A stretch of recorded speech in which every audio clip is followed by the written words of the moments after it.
Hello दोस्तों, सफल होगी तेरी आराधना इस सीरियल के आज के एपिसोड में हम जानेंगे। डिम्पल जब हॉल में होती है तभी वहाँ पर किशन आता है। किशन रोमांटिक तरह से अब डिम्पल को रंग लगाता है। डिम्पल तो शर्माती है और कहती है कि आज तो आप बिल्कुल अलग ही मूड में हो। आज तो सब कुछ उल्टा पुल्टा हो गया, क्योंकि हर दिन मैं आपके पीछे भागती हूँ पर आज आप तो मेरे पीछे भाग रहे हो। किशन उसे कहता है कि हम भारद्वाज परिवार के लड़के हैं और वैसे भी रोमांस करने में हम किसी से कम नहीं। जब इन दोनों का रोमांस चल रहा होता है तभी आराधना किचन में होती है और किचन में से वो उनको देखती है। आराधना को बहुत शर्म आती है और उसके साथ माधव भी ऐसा कुछ करे ऐसा अब उसे लगने लगता है। किशन रोमांटिक तरीके से अब डिम्पल को रंग लगाता है। डिम्पल और किशन को देखकर आराधना मुस्कुराती है और उनको ही देखती रहती है। तभी वहाँ पर काया आती है।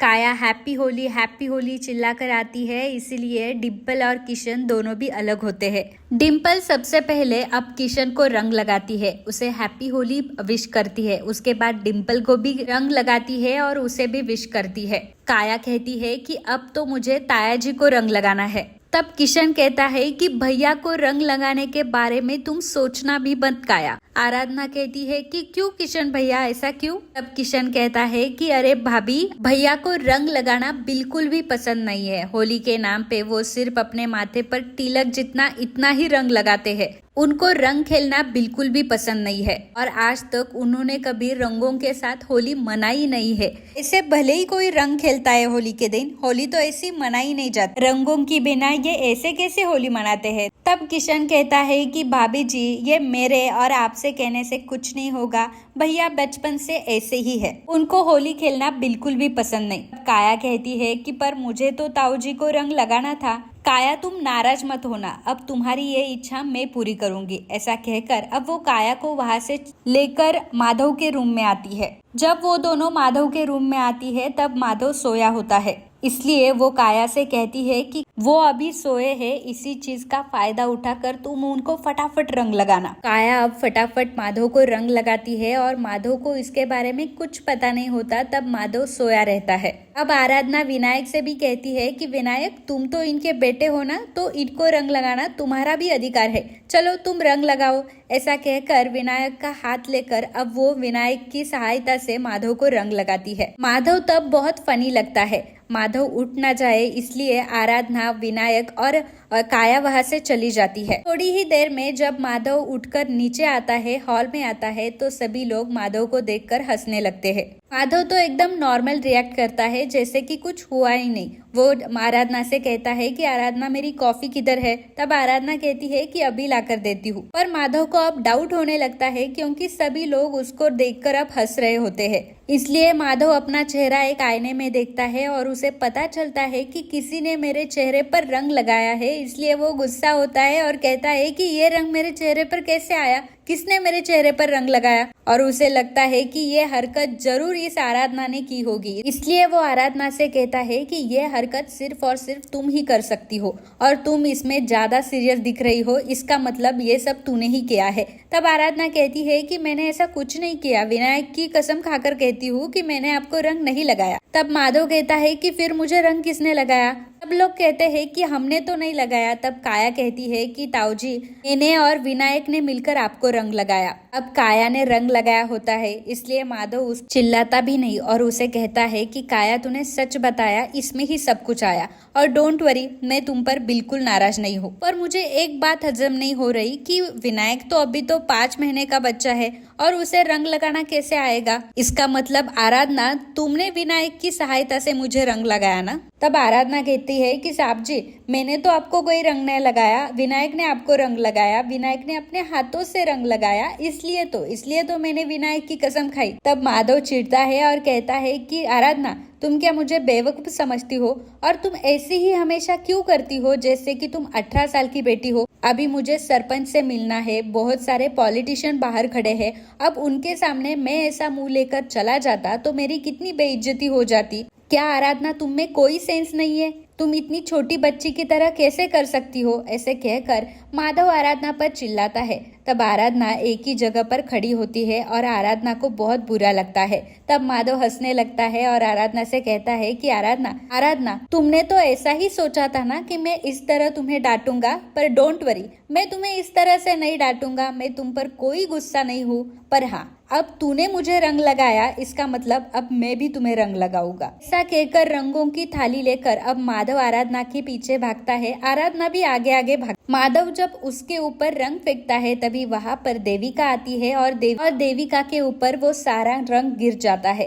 तब देविका माधव के पास आती है और माधव को कहती है कि हैप्पी होली एमडी, और मैं बहुत खुश हूँ कि आपने मुझे सबसे पहले रंग लगाया। आराधना ये देखती है और वहां से चली जाती है। उसके बाद किशन आराधना को मिलने के लिए टेरेस पर आता है और आराधना को वो भांग देता है। आराधना से कहता है कि प्लीज आप भैया को मत बताओ कि मैंने आपको भांग दिया था। तब आराधना कहती है कि किशन भैया आप बिल्कुल टेंशन मत लेना, मैं आपका नाम किसी को नहीं बताऊंगी। तभी वहां पर माधव आता है। माधव किशन से कहता है कि क्या रे किशन, तुम यहाँ पर क्या कर रहे हो? तब किशन डर जाता है और कहता है कि कुछ नहीं भैया, मैं तो ऐसे ही भाभी से बात कर रहा था, भाभी यहाँ पर थी ना इसीलिए। ऐसा कहकर किशन वहां से कल्टी मारता है। माधव के चले जाने के बाद अब वो आराधना से पूछता है कि तुम यहाँ पर क्या कर रही थी? तब आराधना कहती है कि कुछ नहीं, मैं तो सिर्फ विनायक के कपड़े लेने के लिए आई थी। और ऐसे कहकर आराधना नीचे चली जाती है। जब आराधना वहां से चली जाती है तो माधव किसी आदमी को वहां बुलाता है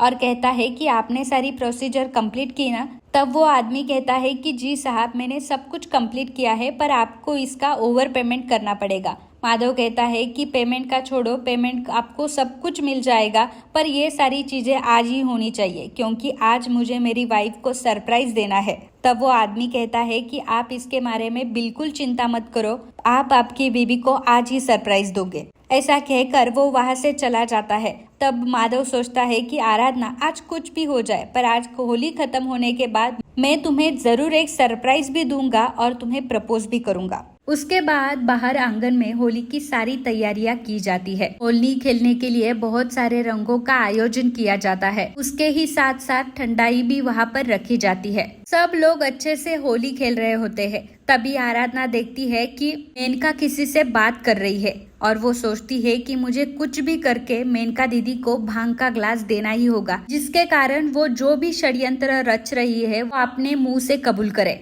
इसलिए सबसे पहले वो ठंडाई में एक भांग की गोली डाल देती है और उसे वो भांग का ग्लास अब मेनका को देना होता है। ऐसा करके उसे बिल्कुल भी अच्छा नहीं लगता, पर वो सोचती है कि कुछ भी करके मेनका दीदी का असली चेहरा मुझे साहब जी के सामने लाना ही है, क्योंकि मेनका दीदी को वो माता जैसे मानते हैं, पर ये तो कुमाता है, ये साहब जी को पता ही चलना चाहिए। अगर मैं उनको कहूंगी तो उनको विश्वास नहीं होगा, पर मेनका दीदी ने अगर सच में अपने मुंह से बताया तो सबको विश्वास हो जाएगा। मेनका दीदी की सच्चाई बाहर लाने के लिए इससे बढ़कर कोई और रास्ता नहीं। अब आराधना सबको एक एक कर कर ठंडाई बांटती है और जिसमें भांग होता है वो ग्लास अब उसको मेनका को देना ही होता है। तभी वहाँ पर माधव आता है। माधव आराधना को आगे ही जाने नहीं देता और ठंडाई का वो ग्लास उठाकर वहाँ से भागने लगता है। तब आराधना भी उसके पीछे पीछे भागती है और कहती है कि साहब जी वो ग्लास मुझे दे दो, मुझे मेनका दीदी को देना है। तब माधव कहता है कि जब तक तुम मुझे रंग नहीं लगाओगी तब तक ये ग्लास मैं तुम्हें नहीं दूंगा। आराधना कहती है कि साहब जी प्लीज वो ग्लास मुझे दे दो, क्योंकि आराधना को पता होता है कि उसमें भांग है। अगर साहब जी ने ये ग्लास भूलकर भी पिया तो बहुत बड़ा अनर्थ हो जाएगा। पर माधव उसकी सुनता ही नहीं और उसे वो अपने पास खींचता है। जब माधव आराधना के करीब जाता है तो आराधना बहुत ही ज्यादा शर्माने लगती है। माधव आराधना से कहता है कि विनायक की सहायता लेकर तुमने मुझे रंग लगाया, ये मैं जानता हूँ,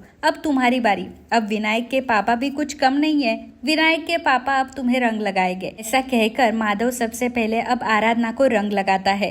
उसके बाद आराधना भी शर्माती है और माधव को रंग लगाती है। माधव के हाथ से ग्लास लेकर अब वो मेनका को देने जाती है। मेनका को उसे वो भांग का ग्लास देना होता है। जब वो मेनका के पास जाती है तब मेनका कहती है कि मुझे नहीं चाहिए, मैं थोड़ी देर बाद पीऊंगी। आराधना को लगता है कि मेनका दीदी इसलिए नहीं बोल रही है क्योंकि उनको मुझ पर शक तो नहीं हुआ, इसलिए वो एक भैया को बोलती है और कहती है ये ठंडाई आप मेनका दीदी को दे आओ। तब वो आदमी जाता है, मेनका को ठंडाई देता है, तो उसके हाथों से अब मेनका ठंडाई लेती है और गट-गट करके पी जाती है। मेनका ने वो ठंडाई का ग्लास पिया, इसलिए अब आराधना खुश होती है। तभी वहां पर माधव आता है और माधव आराधना को लेकर नाचने लगता है। माधव और आराधना दोनों भी साथ बहुत अच्छे से डांस कर रहे होते हैं। तब आराधना भी बहुत एंजॉय करती है और माधव भी। तो दोस्तों, आपको क्या लगता है कि माधव आराधना को कौन सा सरप्राइज देने वाला है? इस बारे में आपको क्या लगता है? कमेंट बॉक्स में हमें जरूर बताइए और उसके साथ अपने वीडियो को लाइक भी करना मत भूलना। Thank you.